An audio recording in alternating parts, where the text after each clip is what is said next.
O quinto episódio do Cavaleiro dos Sete Reinos é provavelmente a melhor coisa que saiu de Game of Thrones desde a sexta temporada. E eu digo isso porque esse episódio conseguiu, na minha opinião, superar até mesmo o quarto episódio, que foi o melhor episódio da série até então. E esse episódio ele é bom em tudo. A começar pela fotografia dele, que realça muito bem o tom que a série está abordando agora, que é um tom muito mais sombrio. A série ela teve uma guinada muito forte nesse tom de realismo à medida que os confrontos e a trama foi se desenvolvendo. Então, agora a gente chegou no ponto máximo da aflição do Duncan, que é a luta. E a gente vê isso através de não só do Duncan, mas como dos outros personagens. A gente vê eles aqui vomitando, passando mal, porque esses personagens, como o Sir Duncan, o Raymond Fossey, eles nunca estiveram num combate de verdade. E a gente vê, desde o segundo episódio, quando mostra ali as justas acontecendo, o quão caótico era uma justa medieval naquela época, quão caótico era um torneio. E agora, esse caos ele é elevado ao máximo, porque nem o Duncan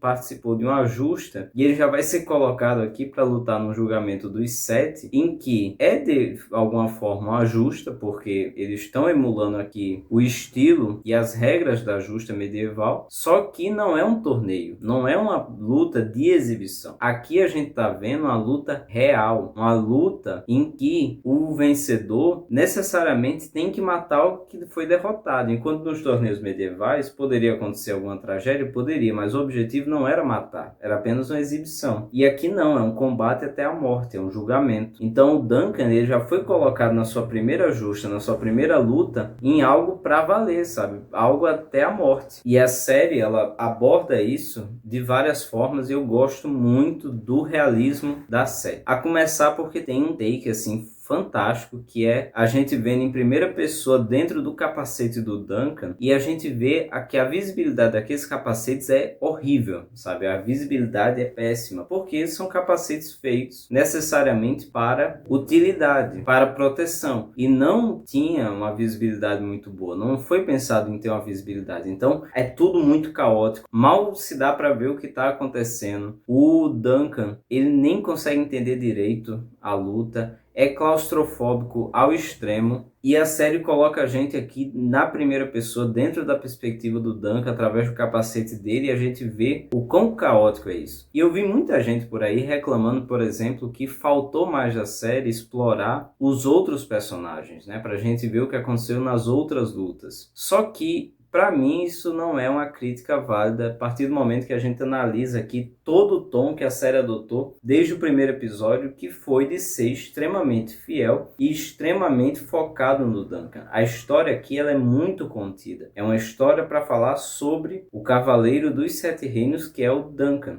E não é uma história tipo Game of Thrones, que a gente tem vários personagens, vários protagonistas, vários personagens que têm núcleos próprios. Não, aqui é um conto, é algo muito mais resumido, é algo muito mais contido na história e na lore, em desenvolver esse personagem que é o Sir Duncan e como ele chegou a se tornar cavaleiro. Então, não dá para você querer que a série vá abordar, por exemplo, o Lionel Baratheon, o que aconteceu com Raymond Fossey. Esses personagens eles estão aqui nesta série para ser apenas secundário, apenas para auxiliar o Duncan, apenas para ser mais alguém, porque não dá para ser o Duncan sozinho. Então, a história é única e exclusivamente sobre o Duncan. E eles são extremamente fiéis aos livros. E quem lê o livro sabe que o livro não perde tempo falando sobre o que aconteceu. A gente vê tudo do ponto de vista em primeira pessoa do Duncan, o que está acontecendo, e a gente descobre depois o que aconteceu com os outros personagens e fica para especulação. Isso para mim é fantástico, porque a série, ao invés de ela mostrar, ela deixa para sua imaginação aquela brutalidade, aquela violência. Para mim a série ganha muito nisso, quando ela decide não colocar aqui a violência acontecendo, mas deixar para sua mente toda a violência desse quinto episódio. Dá para entender que tudo foi muito brutal. E eu acho que é uma coisa meio que o Batman faz, que é não mostrar explicitamente a violência, mas deixar muito ali quase um terror psicológico. E a série, ela é ainda mais corajosa a partir do momento em que ela decide, no meio da ação, no meio da luta em que o Sir Duncan, ele já leva a primeira porrada, a lança do Aerion fura ele e ele cai ali na lama, a série vai e corta e tem aquele flashback do Duncan no passado. Cara, isso é fantástico, porque para muita gente pode ser uma quebra de ritmo, até tirar um pouco da imersão da luta, mas a série ela entende a essência da história que ela está querendo contar, e é essencial a gente entender toda a construção do Duncan como um moleque lá da Baixada das Pulgas para você compreender o motivo dele ganhar a luta. Isso nos dá muito mais conexão com esse personagem, porque enquanto a gente vê o flashback dele lá na Baixada das Pulgas, como ele lutou para sobreviver, como que ele nunca viveu e como ele sempre foi pobre, sempre não teve nada, é por isso que ele idolatra tanto o Sir Arlan de Centaur, porque o Sir Arlan pegou ele, salvou a vida dele e tirou ele daquela lama, daquela fossa que era morar na Baixada das Pulgas. A gente vê aqui toda a construção do Duncan até ele encontrar o Sir Arlan, vê aqui o Sir Arlan salvando a vida do Duncan, mesmo ele sendo um bêbado. E a gente consegue perceber que o Duncan, ele tem toda essa admiração, mesmo o Sir Arlan não sendo alguém perfeito, sabe? Provavelmente o Sir Arlan estava vendo o Duncan perseguindo ele durante semanas. A gente não sabe exatamente quanto tempo o Duncan ficou ali seguindo o Sir Arlan, e eu acho muito pouco provável que ele não estivesse percebendo que o Duncan estava seguindo ele, só que nenhum nem o outro teve coragem de chegar perto, porque o Sir Arlan não era definitivamente alguém não muito confiável, e o Duncan também, o Sir Arlan poderia achar que o Duncan era um ladrão, estava querendo roubar ele. Então ficam os dois ali, nessa briga de gato e rato, um caçando o outro, só que o Sir Arlan termina cedendo. E é muito bonita aqui a mensagem da série de que, tipo assim, você não precisa ser perfeito, você não precisa ser o melhor cavaleiro da história, mas fazer o melhor que você pode. Isso é muito humano. Eles humanizam muito os personagens. Inclusive, o Baelor Targaryen também passa por essa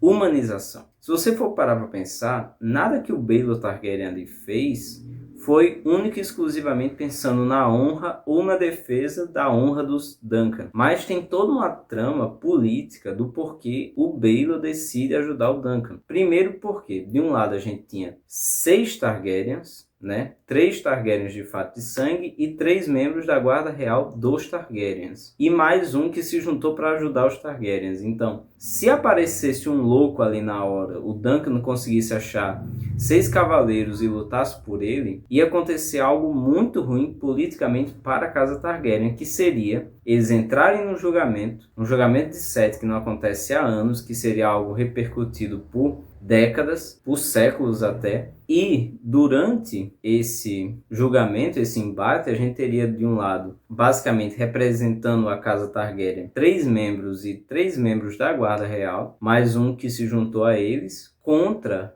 um cavaleiro andante que representava o povo comum. Então, no fundo, aquele julgamento estaria representando o povo comum de Westeros contra a dinastia e a casa Targaryen. Perder aquele julgamento poderia ter consequências políticas muito piores do que a morte do Aerion, por exemplo. Poderia representar o estopim ou motivo de uma nova rebelião. E a gente vê daqui na série que não faz muito tempo que houve uma rebelião, a rebelião Blackfyre. Então, o Baelor, ele observando isso, essa possibilidade de ser usado contra os Targaryens como motivador político ali de uma rebelião contra a casa Targaryen, que a própria população poderia usar e dizer, ó, tá vendo? No julgamento dos 7, os Targaryens foram condenados. Não seria a causa do Aerion ou do Daemon, mas sim a própria casa Targaryen seria condenada à vista da população diante dos deuses. E o Baelor, então, decide apoiar o Duncan, porque aí de um lado tem um Targaryen e do outro também. Então termina que se torna ali mais uma briga de família entre eles e que nada tem a ver com a casa Targaryen em si.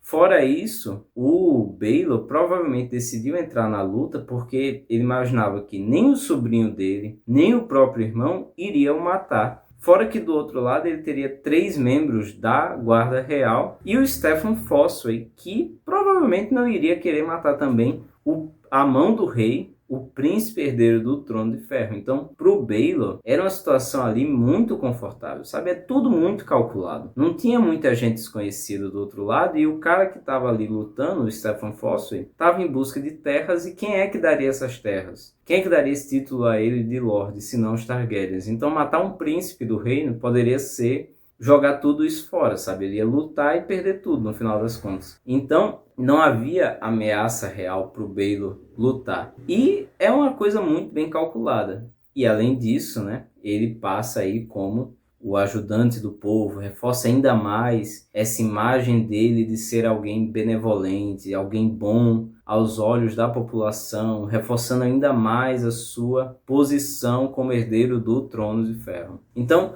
os personagens aqui, eles são muito humanos, eles são personagens que eles têm nas suas formas de agir, nas suas formas de falar, coisas muito humanas. Até o personagem mais justo que a gente encontra aqui, ele ainda assim tem um certo egoísmo assim da parte dele, um certo cálculo, que não é 100% pela honra que ele age. Mas aí, outra coisa que eu tenho que ressaltar também do 5º episódio é o quão bom e emocionante esse episódio é, porque ele consegue criar tensão, alívio, esperança e assim, parece que você tá assistindo um filme do Rocky Balboa, sabe? A cena que o Duncan cai no chão e que ele luta ali para continuar existindo, para continuar de pé na batalha, e o moleque que interpreta o Egg, eu não me canso de elogiar a atuação dele, sabe? O grito que ele dá é absurdo. O moleque entrega muito em toda a cena que ele aparece. E o ator que faz o Duncan também. É uma cena muito boa o combate do Aeron com o Duncan, porque é Game of Thrones no auge, sabe? Game of Thrones é aqueles momentos que Game of Thrones fazia você se arrepiar. E essa série consegue trazer isso. Realmente você torce pelo Duncan, você quer ver ele vencendo, e